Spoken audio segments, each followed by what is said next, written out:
Masjid Daralun, masyarakat Lampuuk melaksanakan peringatan Maulid Nabi Muhammad SAW 1444 Hijriah atau 2022 Masehi di Masjid Rahmatullah Lampuuk, Kecamatan Loenga, Kabupaten Aceh Besar.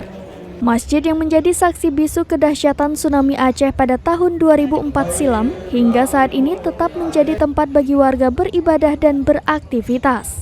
Terlihat beberapa titik di masjid ini masih memperlihatkan kerusakan setelah diterjang tsunami. Masjid ini memiliki nuansa berbeda bila dikunjungi. Serambi On TV mendapat kesempatan untuk berkunjung dan menghadiri peringatan Maulid Nabi pada Kamis 13 Oktober 2022 di Masjid Rahmatullah. Suasana dengan memanjatkan pujian kepada Rasulullah SAW, acara yang memperingati kelahiran Nabi berlangsung dengan khidmat dan penuh ketentraman.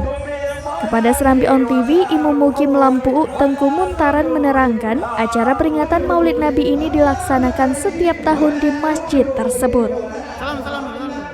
Baik, Pak, jadi bagaimana tradisi Maulid biasanya di kemukiman Lampuuk ini, Pak?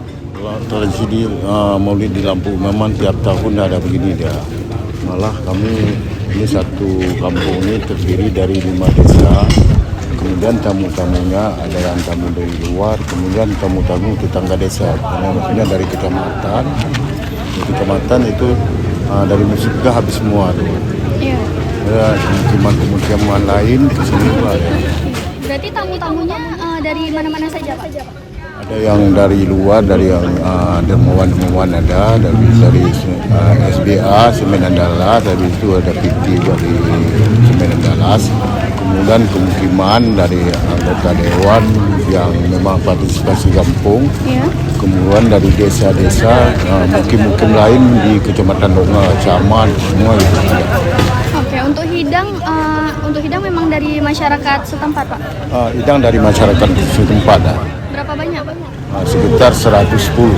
110. Lebih banyak atau sama dibanding dengan tahun kemarin, Pak? Lebih kurang, ada lebih sedikit, malah tahun ini karena orang ramai ke sawah, paling-paling kurang 5 gitu.